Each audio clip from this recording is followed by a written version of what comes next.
1 Samuel അധ്യായം 30. അമലേക്യരുമായി യുദ്ധം. ദാവീദും അനുയായികളും 3-ാം ദിവസം സിക്ലാഗിലെത്തിയപ്പോഴേക്കും അമലേക്യർ നെഗബും സിക്ലാഗും ആക്രമിച്ച് കഴിഞ്ഞിരുന്നു. അവർ സിക്ലാഗ് പിടിച്ചടക്കി അഗ്നിക്കിരയാക്കി. സ്ത്രീകളെയും പ്രായഭേദമന്യേ മറ്റുള്ളവരെയും തടവുകാരായി പിടിച്ചുകൊണ്ടുപോയി. ആരെയും കൊന്നില്ല. ദാവീദും അനുയായികളും നഗരത്തിലെത്തിയപ്പോൾ അത് അഗ്നിക്കിരയായതായും തങ്ങളുടെ ഭാര്യമാരെയും പുത്രീപുത്രന്മാരെയും അടിമകളായി പിടിച്ചുകൊണ്ടു പോയതായും കണ്ടു.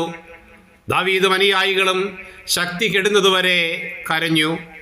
ദാവീദിൻ്റെ ഭാര്യമാരായ ജസ്രയേൽക്കാരി അഹിനോവാനും നാബാലിൻ്റെ വിധവ കാർമലിൽ നിന്നുള്ള അബിഗായിലും തടവുകാരായി പിടിക്കപ്പെട്ടിരുന്നു.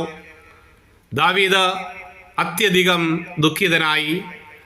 തങ്ങളുടെ പുത്രീപുത്രന്മാരെ ഓർത്ത് കടുത്ത അമർഷമുണ്ടായതുകൊണ്ട് അവനെ കല്ലെറിയണമെന്ന് ജനം പറഞ്ഞു. എന്നാൽ അവൻ തൻ്റെ ദൈവമായ കർത്താവിൽ ശരണം വച്ചു. ദാവീദ് അഹിമലേക്കിൻ്റെ മകനും പുരോഹിതനുമായ അബിയാദറിനോട് പറഞ്ഞു, എഫോദ് എൻ്റെ അടുക്കൽ കൊണ്ടുവരിക. അബിയാദർ അത് കൊണ്ടുവന്നു. ദാവീദ് കർത്താവിനോട് ആരാഞ്ഞു, ഞാൻ കവർച്ചക്കാരെ പിന്തുടരണമോ? ഞാൻ അവരെ പിടികൂടുമോ? കർത്താവ് അരുളി ചെയ്തു, പിന്തുടരുക. തീർച്ചയായും നീ അവരെ പിടികൂടി സകലരെയും വീണ്ടെടുക്കും. ദാവീദ് തൻ്റെ 600 അനുചരന്മാരോടും കൂടെ ബസോർ നീർച്ചാലിനടുത്തെത്തി. കുറേ പേർ അവിടെ തങ്ങി. ദാവീദ് 400 പേരോടൊത്ത് മുന്നേറി. 200 പേർ ക്ഷീണിച്ചവശരായി ബസോർ അരുവി കടക്കാനാവാതെ അവിടെ തങ്ങി. അവർ ഒരു ഈജിപ്തുകാരനെ വെളിംപ്രദേശത്ത് കണ്ടു. അവനെ ദാവീദിൻ്റെ അടുക്കൽ കൊണ്ടുവന്നു. അവർ കൊടുത്ത അപ്പം അവൻ ഭക്ഷിച്ചു. കുടിക്കാൻ വെള്ളവും അത്തിപ്പഴം കൊണ്ടുള്ള ഒരു കഷ്ണം അടയും 2 കുല ഉണക്കമുന്തിരിയും അവന് കൊടുത്തു. ഭക്ഷിച്ചു കഴിഞ്ഞപ്പോൾ അവന് ഉണർവുണ്ടായി. 3 രാത്രിയും പകലും അവൻ ഒന്നും തിന്നുകയോ കുടിക്കുകയോ ചെയ്തിട്ടില്ലായിരുന്നു. ദാവീദ് അവനോട് ചോദിച്ചു, നീ ആരാണ്? എവിടെ നിന്ന് വരുന്നു? അവൻ പ്രതിവചിച്ചു, ഒരു അമലേക്കിൻ്റെ വേലക്കാരനായ ഈജിപ്തുകാരനാണ് ഞാൻ. 3 ദിവസം മുൻപ് എനിക്കൊരു രോഗം പിടിപെട്ടതിനാൽ യജമാനൻ എന്നെ ഉപേക്ഷിച്ചു. ഞങ്ങൾ ക്രേത്യരുടെ തെക്കുഭാഗവും ആക്രമിച്ചു. സിക്ലാഗ് തീ വച്ച് നശിപ്പിച്ചു. ദാവീദ് അവനോട് ചോദിച്ചു, ആ സംഘത്തിൻ്റെ അടുക്കലേക്ക് നിനക്ക് എന്നെ കൊണ്ടുപോകാമോ? അവൻ പറഞ്ഞു, അങ്ങ് എന്നെ കൊല്ലുകയില്ലെന്നും എൻ്റെ യജമാനൻ്റെ കയ്യിൽ എന്നെ ഏൽപ്പിക്കുകയില്ലെന്നും ദൈവനാമത്തിൽ സത്യം ചെയ്താൽ ഞാൻ അങ്ങയെ ആ സംഘത്തിൻ്റെ അടുക്കൽ എത്തിക്കാം. അവൻ ദാവീദിനെ കൂട്ടിക്കൊണ്ട് ചെല്ലുമ്പോൾ അവർ തിന്നും കുടിച്ചും നൃത്തം ചെയ്തും ആ പ്രദേശത്തെല്ലാം വിഹരിക്കുകയായിരുന്നു. അവർ ഫിലിസ്ത്യ ദേശത്തു നിന്നും യൂദായുടെ പ്രദേശത്തു നിന്നും ധാരാളം കൊള്ളവസ്തുക്കൾ തട്ടിയെടുത്തിരുന്നു.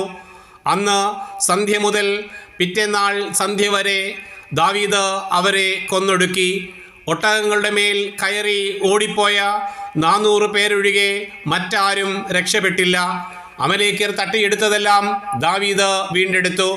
തൻ്റെ 2 ഭാര്യമാരെയും രക്ഷപ്പെടുത്തി.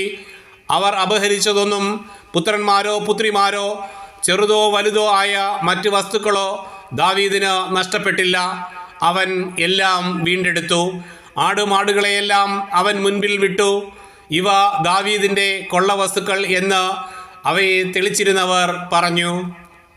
തൻ്റെ കൂടെ പോരാൻ സാധിക്കാതെ ക്ഷീണിച്ചവശരായി ബസോർ നീർച്ചാലിനടുത്ത് താമസിച്ചിരുന്ന 200 പേരുടെ അടുക്കലേക്ക് ദാവീദ് ചെന്നു. അവർ അവനെയും അവൻ്റെ കൂടെ പോയിരുന്നവരെയും എതിരേൽക്കാൻ ഇറങ്ങിച്ചെന്നു. ദാവീദ് അടുത്തു ചെന്ന് അവരെ അഭിവാദനം ചെയ്തു. ദാവീദിനോടൊപ്പം പോയിരുന്നവരിൽ ദുഷ്ടരും നീചരുമായവർ പറഞ്ഞു, അവർ നമ്മോടൊത്ത് പോരാതിരുന്നതിനാൽ നാം വീണ്ടെടുത്ത കൊള്ളവസ്തുക്കളിൽ ഒന്നും അവർക്ക് കൊടുക്കരുത്. ഓരോരുത്തരും ഭാര്യയെയും മക്കളെയും കൂട്ടിക്കൊണ്ട് പൊയ്ക്കൊള്ളട്ടെ. അപ്പോൾ ദാവീദ് പറഞ്ഞു, സഹോദരന്മാരെ, നിങ്ങൾ അങ്ങനെ ചെയ്യരുത്. കൊള്ളക്കാരായ ശത്രുക്കളിൽ നിന്ന് നമ്മെ രക്ഷിച്ച് അവരെ നമ്മുടെ കയ്യിൽ ഏൽപ്പിച്ചു തന്ന കർത്താവിൻ്റെ ദാനങ്ങളാണിവ. ഇക്കാര്യത്തിൽ നിങ്ങളുടെ വാക്കുകൾ ആര് കേൾക്കും? യുദ്ധത്തിന് പോകുന്നവൻ്റെയും ഭാണ്ഡം സൂക്ഷിക്കുന്നവൻ്റെയും ഓഹരി സമമായിരിക്കണം. അന്നു മുതൽ ഇന്നു വരെ ഇസ്രായേലിൽ ഇതൊരു ചട്ടവും നിയമവുമായി തീർന്നു.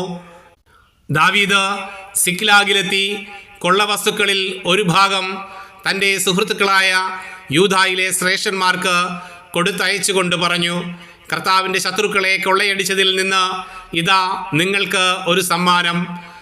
ബദേൽ, നെഗബിലെ റാമോത്ത്, യത്തീർ എന്നിവിടങ്ങളിലുള്ളവർക്കും അരോവർ, സിഫ്മോത്ത്, എഷ്തേമോവ, റാക്കൽ, ജറാമേലരുടെയും കേന്യരുടെയും പട്ടണങ്ങൾ, ഹോർമ, ബോറാഷാൻ, അത്താക്ക്, ഹെബ്രോൺ എന്നിങ്ങനെ ദാവീദും അവൻ്റെ ആളുകളും ചുറ്റിത്തിരിഞ്ഞ സ്ഥലങ്ങളിലുള്ള എല്ലാവർക്കും ഓരോ ഭാഗം കൊടുത്തയച്ചു.